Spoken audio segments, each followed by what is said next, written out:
فاسفورسی کھادوں کا موازنہ۔ سب سے پہلے تو ہمیں یہ معلوم ہونا چاہیے کہ ہماری زمینوں کی پی ایچ بہت ہی زیادہ ہے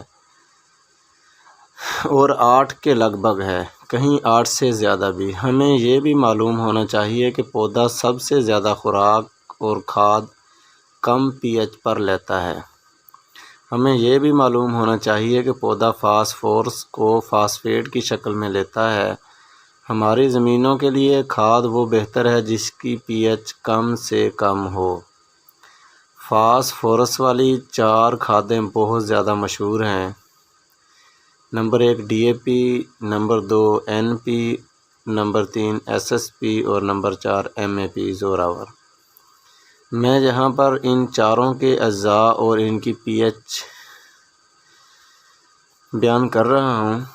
D A P di ammonium phosphate phosphorus اس میں 46% ہے، nitrogen 18%، P H 8۔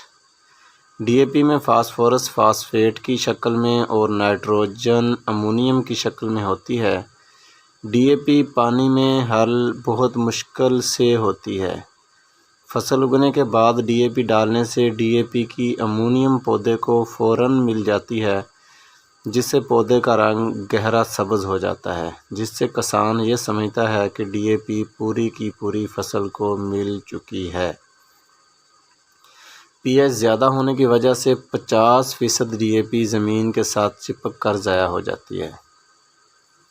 Number 2 N پی نائٹروفاس، جسے ہم عام زبان میں نائٹروفاس کہتے ہیں۔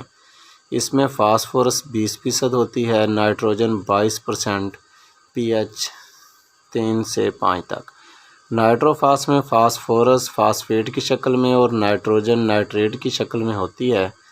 مزید یہ کہ پی ایچ صرف 3 سے 5 ہونے کی وجہ سے تمام کی تمام فاسفورس اور نائٹروجن پودے کو ملتی ہے اور نائٹروفاس کم ہی ضائع ہوتی ہے۔ نائٹروفاس پانی میں حل ہو جاتی ہے، اس لیے اسے فصل اگنے کے بعد اوپر بھی استعمال کیا جا سکتا ہے۔ ایس ایس پی سنگل سپر فاسفیٹ فاسفورس 18% یا 14% دونوں مقداروں میں مارکیٹ میں موجود ہے۔